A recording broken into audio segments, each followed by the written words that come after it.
Бүгінгі видео сабағымызда түрік қағанатының екіге бөлінген, яғни батыс түрік қағанаты және шығыс түрік қағанатын қарастырамыз. Ең алдымен Қазақстан территориясында өмір сүрген батыс түрік қағанатының 1603 жылдан бастап 1704 жылдар аралығын уақытты қарастырайық. Ұлы далаға жалпы Алтайдан Қара теңізге дейінгі кен аумақ кіреді. Батыс түрік қағанаты 603 жылы түрік қағанаты құлағаннан кейін пайда болған мемлекет болып табылады.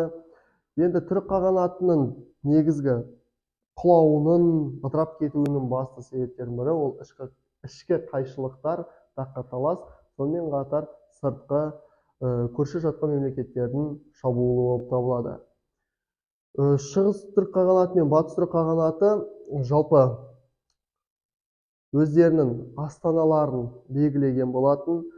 Қағанның қысқы ордасы Шу өзенінің алқабындағы ірі қолөнер сауда орталығы болып табылатын Суяб қаласы болған. Жазғы ордасы Испичап маңындағы Мыңбұлақта, қазіргі оңтүстік қаламыздағы орналасқан Түркістан қаласының маңында. Шығыс түрік қағанатының орталығы ол Өтөккен деген қала болған. Яғни негізгі батыс түрік қағанатында екі астана. Жетісудан Қара теңізге дейінгі аралық отырықшы тұрғындар түркілерге бағынған. Ештеме қаған кезінде Қытай деректерінде 100 мың адамдық әскері бар Онок Бодун жүйесі және 10 тайпалық 5 дулу, 5 нушибилік тайпалар өмір сүрген болатын. Осыған байланысты Онок Бодун жүйесі қалыптасқан. Оның құрамына кіретін әскердің саны 100 мың.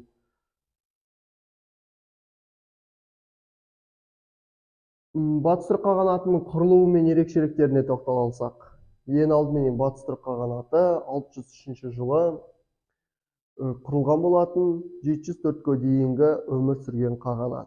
Ең алғашқы қағаны Тардуш болып табылады, кей деректерде Дато деп те айтылады. Аумақ кеңдігі бойынша Қаратаудан Жоңғарияға дейін созылған. Батыс түрік қағанаты шығысында Алтай, солтүстік батысында Каспий теңізіне дейінгі аумақты алып жатыр. Тіл мен дін мәселесінде көне түркілік және соғды тілдерін қолданылған. Діні жалпы тәңіршілдік мен зороастризм дініне сыйынып, соларға табынған болатын. Батыс түрік қағанатының саяси күрестер мен басқару жүйесі. Батыс түрік қағанаты Тон қаған мен Шүйгу қаған кездерінде өздерінің сыртқы саяси жағдайын өте жақсы дамытқан болатын. Ең Тардуш қағаннан кейінгі саяси билікті күшейткен Шүйгу мен Тон қағандар енді қай жерлерге шабуыл жасалғанын қарастырсақ. Жалпы Тон қаған кезінде Қытай шежіресінде батыс варварлары ешқашан дәл осындай қуатты болған жоқ деп жазған өзінің деректерінде. Және де 7-ші ғасырда Қытай саяхатшысы Жетісу өңірінде жер өңдеушілер мен қолөнершілердің көп екендігі туралы мәлімет қалдырған. 6-8-ші ғасырларда Шу алқабында түркі, соғды, сириялықтар мен парсылар қоныстанған және түргештердің өзінде 20-ға жуық ірі сауда қала орталықтары болған болатын. Шүйгу мен Тон қағандар кезіндегі мемлекеттің ішкі де сыртқы жағдайы өте жақсы қарқынды дамыған болатын. Енді шығыс түрік қағанаты. Шығыс түрік қағанаты қазіргі Моңғолия жеріндегі құрылған мемлекет болып табылады. Батыс түрік қағанаты 704 жылы құлағаннан кейін оның орнына Жетісу жерінде түргештер пайда болған болатын. Енді шығыс түрік қағанатының құрылуы мен өркендеуі. Құрылуы 682 жылдан бастап Қазақстанның шығыс бөлігіндегі қазіргі Моңғолия жерінде құрылған. 682-ден 744 жылдар аралығында. Қағанат жалпы Қазақстан, Орталық Азия мен Шығыс Түркістан территорияларын қамтыған. Елтеріс Құтлық қаған ең бастапқы негізін қалаған қаған ретінде саналады. Шығыс түрік қағанатының қарқынды дамыған уақыты ол білге күлтегін қағандар қолбасшылар кезінде. Білге қаған 716 жылы таққа отырған болатын. Осы қаған дәрежесіне көтерілгеннен кейін Күлтегіннің тұсында жалпы мемлекеттің күшеюімен Қытаймен бейбіт келісім шарттар жасасады. Және Шығыс түрік қағанаты Қапаған қаған тұсында құтлықтан кейін ол Қапаған жайлы өзі бір деректе орталық Азияны бағындырған қаған ретінде сипатталады. Шығыс түрік қағанатының мәдени және әскери жетістіктері бойынша 731 жылы Күлтегін Білге қағандар қайтыс болғаннан кейін ол қағандарға арналып құлпытастар орнатылған болатын. Жазулар Орхон Енисей жазулары Тоныкөк қолбасшы ретінде түркілердің жауынгерлік дәстүрін нығайтқан болатын. Осылай бізде Шығыс түрік қағанатының мәдени және әскери жетістіктері көрсетіледі.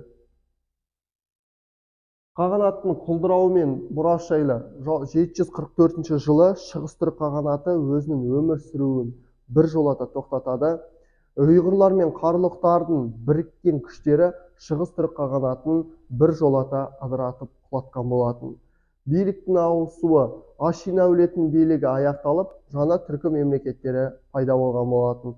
Осы 744 жылдан бастап Ашина әулетінің билікте отыруы, олардың ел билеу жүргізуі толығымен тоқтаған болатын.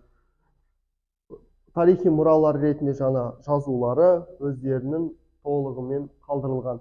Түркі қағанаты ұлы даладағы өркениеттің бастауы болып табылады. Енді мемлекетте біртұтастығы бойынша батыс пен шығыс түрік қағанаты түркі әлемінің өте қарқынды дамыған өркениетті мемлекеттердің қатарына жатқызамыз. Мемлекет құру дәстүрлерінде көшпелі халықтардың мемлекет құру дәстүрін қалыптастырған болатын.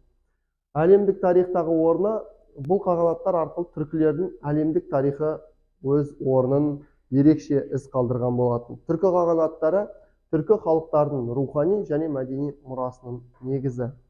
Осылай бізде батыс түрік қағанаты және шығыс түрік қағанаттары туралы мәліметтер қарастырылған болатын.